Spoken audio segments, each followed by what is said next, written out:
So in this coordinated effort, who do you think should lead? DICT?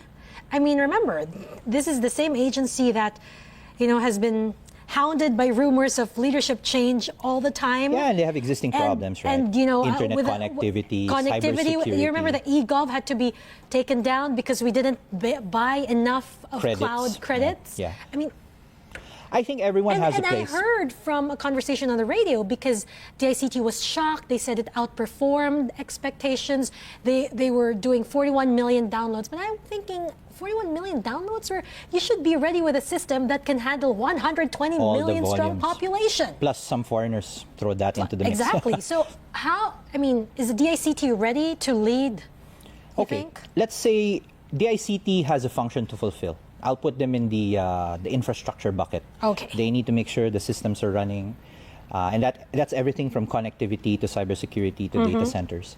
But then we also need DOST to step up and incentivize, give grants to promising scientists, researchers, bring some of our scientists home. We've lost quite a number of our science graduates. They're working abroad.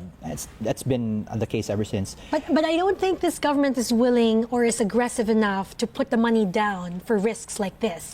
I mean, I was in a UP event the other day and they were saying, we asked for 10 billion. They won't get it. They won't get it. You know how much they got? 10 million. I mean, how do you incentivize, the best and the brightest to come up with, some groundbreaking thing when no one wants to take a risk?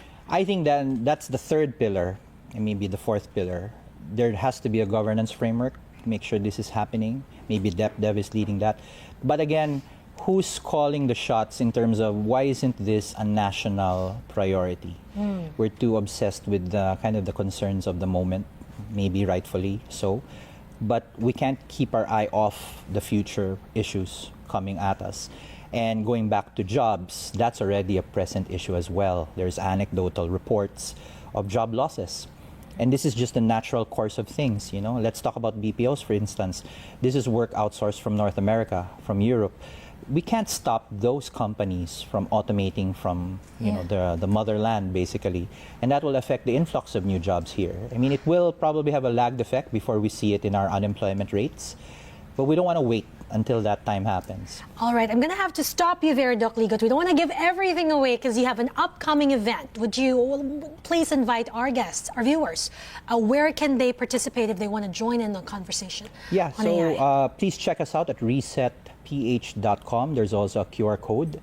And what I will be talking about on the 20th of May is essentially these things. I think it starts with very clear awareness of the trends that are happening. We're going to talk about employment, we're going to talk about jobs, we're going to talk about how automation is really affecting work. And then after that, an opportunity to upskill. At the end of the day, it starts with knowledge, awareness. But then I think my plea will be directly to people who are working, not just in BPOs, but any job. Start future-proofing your career. And you do that with upskilling. Final question, Doc Ligot. What do you think? I mean, when you're alone at night and you think and you have time to think things through, what do you think is the toughest question about AI today? Whether it's in the ethics space, whether it's in the workforce space, what is the most difficult question? There's so many questions. Maybe the one thing that stands out. No, for me, we had a new generation born last year. It's called Gen Beta. That's after Gen Alpha. We all talk about the Gen Zs. The Gen Zs were born right around the time the internet started, late 90s.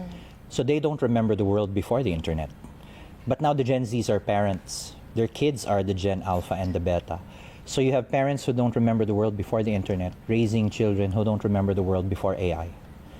That's what keeps me up at night. For the rest of us who are unfortunately older, I think we have a duty to this generation to pass on that knowledge, but then not restrain them from innovating and pushing forward. And never mind government and coordination, I don't think we have the systems in place to make that happen.